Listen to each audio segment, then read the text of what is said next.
Welcome to the deep dive. We're jumping straight into something pretty fascinating today. And honestly, a bit unexpected. Definitely got people talking. Yeah, this recent meeting between U.S. Senator J.D. Vance and Pope Francis.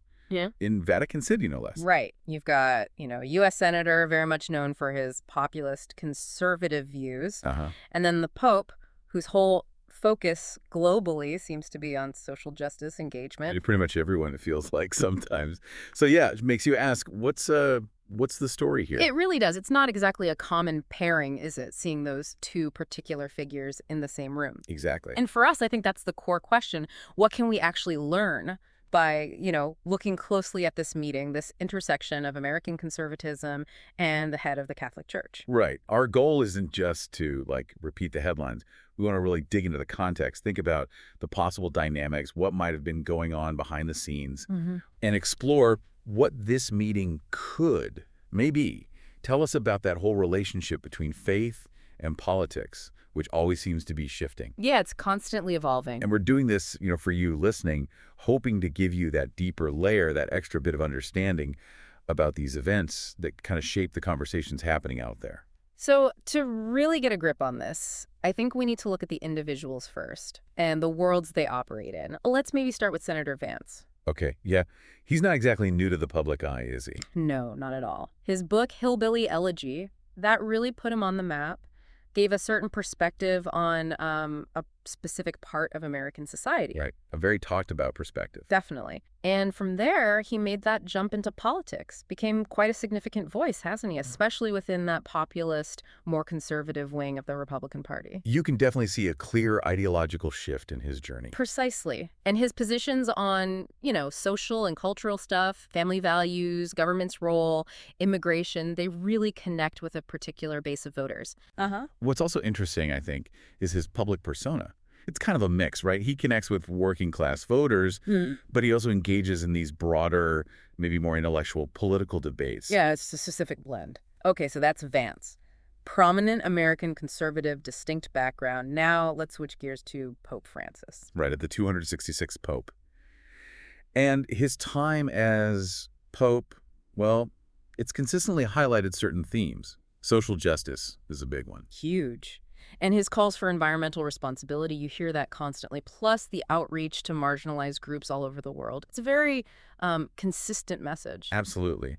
And his teachings, they often challenge the status quo, don't they? Prevailing economic systems, political structures. Yeah. He's always urging this sense of solidarity, concern for the common good.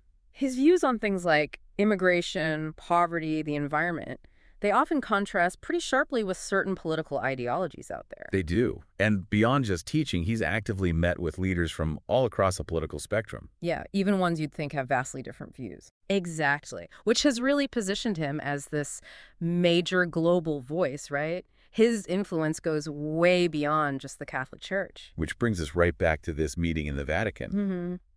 The fact that these two individuals got together, it just immediately sparks questions because on the surface, their backgrounds, their stated priorities, they seem so different. Makes you wonder about the why, doesn't it? The motivations, what they might have actually discussed, the potential fallout. Exactly. And the details are still kind of hazy. Was it like a formal audience, a private chat, just a quick handshake? We don't really know the exact circumstances. Right. And then there's the question of who set it up. The name Jonathan Morris has popped up as someone who might have, facilitated it. That's an interesting angle. Someone acting as a go-between could definitely influence the context, maybe even what got talked about. For sure. And you mentioned timing earlier. That could be significant, too. If it happened around Good Friday or Easter, well, that adds another layer, doesn't it, within the whole Christian calendar. So we have these two figures, seemingly from different worlds, meeting at possibly a meaningful time.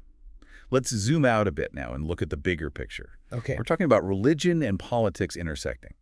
And in the U.S., as you know, that's always a complex and often debated space. Oh, absolutely. It's a constant negotiation, that dynamic between religious belief and political life.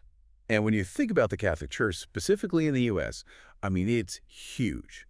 Diverse membership, significant voice in public debates on all sorts of issues. Undeniably, it plays a major role. And Pope Francis, his influence isn't just limited to the U.S. Catholic community, is it? He's seen as this global moral authority by many across different cultures, different faiths. That's a key point. So this meeting, it doesn't just happen in isolation. There's a whole global context. Not at all. We can't forget how it gets reported and perceived, right? Crucial. How the media frames it, the stories that get told, the reactions on social media, all that shapes how people understand what it means and its potential impact down the line. Okay, I think we've set the stage pretty well. We know the players, their usual field to play, the broader scene. Now let's really try to dig into the why.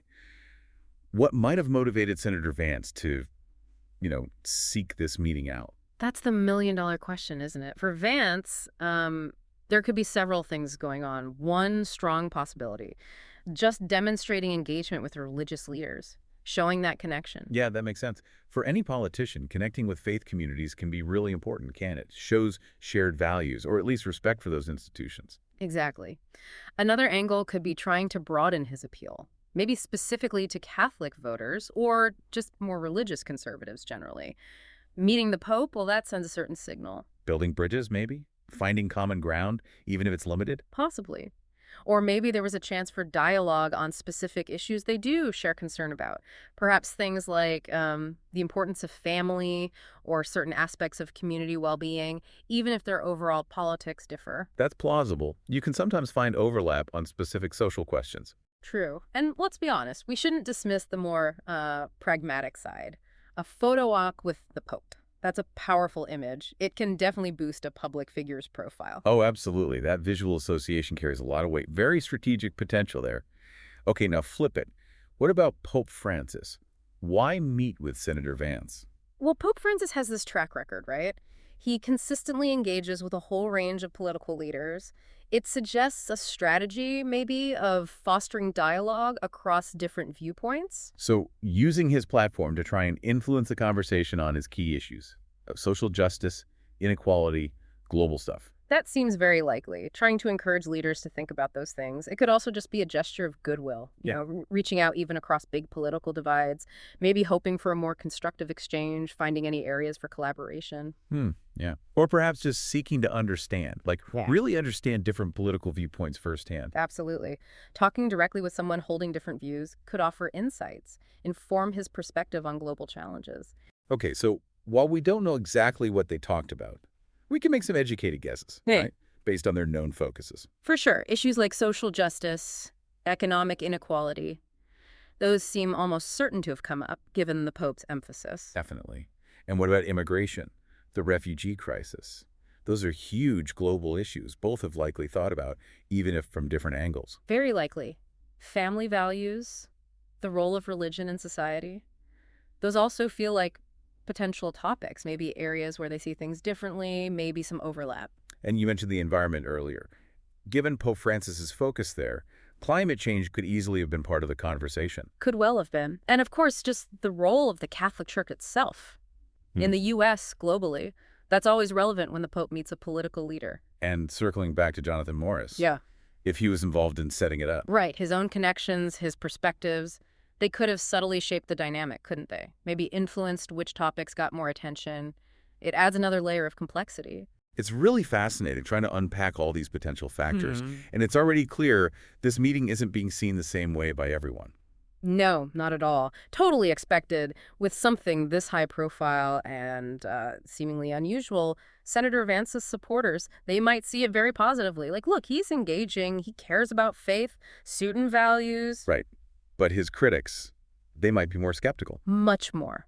Questioning the motives, seeing it as, political maneuvering rather than a genuine meeting of minds. In Catholics themselves, I imagine reactions are all over the map there, too. Oh, definitely. Depending on their own politics, how they view Vance, how they view the Pope's approach.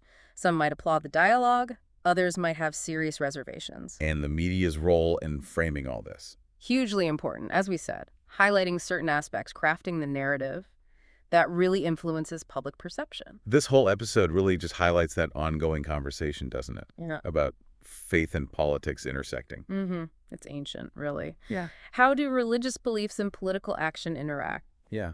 We talk about separation of church and state, but the reality is religious values always influence political talk, influence voters, politicians. This meeting is just another example of that complex stance. It is. And for Senator Vance specifically, this meeting could be quite strategic in how he shapes his public image, couldn't it? Being seen with the Pope, it sends messages, maybe different messages, to different groups of voters. Precisely. How it's framed, the stories told around it, that could definitely impact how people see him, his political standing. It's all part of that complicated link between belief, action, and public perception. And thinking about the Catholic Church, Yeah. Pope Francis meeting with someone like Vance, it does raise interesting questions about the Church's role in politics, doesn't it? It does. How does an institution focused on spiritual guidance and social justice navigate these kinds of political interactions? It's a constant balancing act. Yeah, tricky. You want to uphold principles, advocate for people, but getting involved politically always brings scrutiny, debate. Right. There's always that tension between staying neutral and speaking out on important ethical or social issues. And thinking globally again, Pope Francis is standing on the world stage. Does meeting a specific U.S. senator impact his influence? Probably not dramatically, but it could. As a global moral authority, who he meets with is noticed. It can subtly affect his standing among other world leaders, international groups. It shows the delicate nature of wielding that kind of soft power. And finally, just the broader cultural moment. This meeting isn't happening in a vacuum. Not at all. It reflects this larger pattern of faith and politics bumping up against each other, shaped by changing social values, cultural trends. It's always reshaping that relationship between religious and political figures. Absolutely. It's a dynamic scene. The boundaries are always shifting. Right. This meeting is like a little snapshot of that whole process. Well put. So, okay, looking forward, let's speculate a bit more directly. What are the potential political outcomes for Senator Vance? Could this help him, hurt him? Like most things in politics, probably a bit of both, right? Uh-huh. It could shore up support among religious conservatives, maybe some Catholic voters who like seeing that engagement. But it could also alienate people who strongly disagree with this politics or who just don't like seeing religion and politics mixed so overtly. It's a gamble, potentially. And what about for the Catholic Church? Could this meeting change the relationship between the church and, say, political conservatives in the U.S.? More dialogue? Or maybe more division among Catholics? It's so complex. You could see potential for maybe more understanding on certain specific issues where they might find common ground. But given how diverse politically Catholics are, these meetings can also cause tension. Some might feel it gives undue weight or legitimacy to certain political views they oppose. Right, and globally. Pope Francis is standing with other leaders, international bodies. Any ripple effects there? Probably minimal in the grand scheme, but every interaction is part of the tapestry. Some might see it as positive engagement, others might interpret it through their own political filters. His overall moral authority likely stays pretty consistent, but perceptions of specific actions can vary. And lastly, the impact on just public conversation. Could this meeting actually shift how we talk about religion's role in politics? It definitely adds fuel to that fire. It gives a very concrete, recent example. It'll likely prompt more discussion about, why these meetings happen, what they mean for church-state relations, the whole role of faith in public life. Then thinking really long term, what could be the consequences of these kinds of meetings for that bigger relationship between faith and politics in the U.S., globally? Well, these encounters, even if they seem small, they do contribute to shaping that relationship over time. They really underline how influential religious institutions and leaders still are in politics. Yeah. And they highlight that ongoing need for us to think carefully about how these two powerful forces interact as society keeps changing. So, yeah, this meeting between J.D. Vance and Pope Francis, it's clearly not just a simple news item. It's layered, complex. Definitely multifaceted. As we've kind of talked through, the motivations, the dynamics, the ripple effects, they're all open to different interpretations.